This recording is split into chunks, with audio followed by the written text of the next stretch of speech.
ஆபகுக் 3ஆம் அதிகாரம் 17ஆம் வசனம். அத்திமரம் துளிர்விடாமற் போனாலும் திராட்சைச் செடிகளில் பழம் உண்டாகாமற் போனாலும். கிறிஸ்துவுக்குள் அன்பானவர்களே, இந்த பூமியில் வாழ்கின்ற நமக்கு எல்லாம் நாம் எதிர்பார்த்தபடி அமையும் என்று கூற முடியாது. நாம் விரும்பாத சூழ்நிலைகள் யாவும் அகன்று போகும் என்றும் சொல்ல முடியாது. நாம் விரும்பினாலும் விரும்பாவிட்டாலும் நமக்கு அமைந்த வாழ்க்கை சூழ்நிலைகளை ஏற்றுக்கொண்டு வாழ ஏதாகிலும் செய்ய வேண்டும். தேவனால் விசேஷமாக தெரிந்து கொள்ளப்பட்ட தேவ மனிதர்கள் எல்லோரும் ஒரே விதமாக ஆசீர்வதிக்கப்படவில்லை.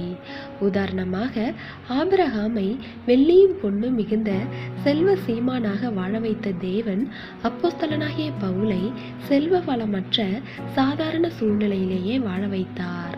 சாலமோனுக்கு அமைதியான சூழ்நிலையும், தாவீதுக்கு வாழ்நாள் முழுவதும் போராடிக்கொண்டே வாழும்படியான சூழ்நிலையையும் அனுமதித்தார்.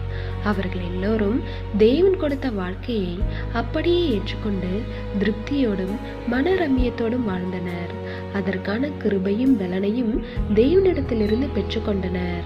இன்று நாமும் கூட நாம் எதிர்பார்த்தபடியான வாழ்க்கை அமைவதையே வாழ்க்கையின் வெற்றி என்றும் அதுதான் ஆசீர்வதிக்கப்பட்ட நிலைமை என்றும் எண்ணுகின்றோம்.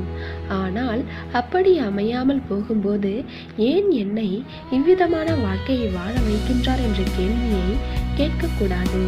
ஆம், தேவன் நமக்கு அனுமதித்த வாழ்க்கை நிலைகள் நாம் எதிர்பார்த்தபடி இல்லை என்றாலும் அந்த நிலையிலும் மனச்சோர்வடையாமல் மனரம்யத்துடன் வாழ்வதுதான் ஆவிக்குரிய வாழ்க்கையின் வெற்றி என்பதை புரிந்து கொள்ள வேண்டும்.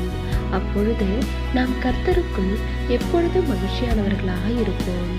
தேவனுடைய கிருபையும் இரக்கமும் உங்கள் அனைவரோடும் இருப்பதாக. ஆமென்.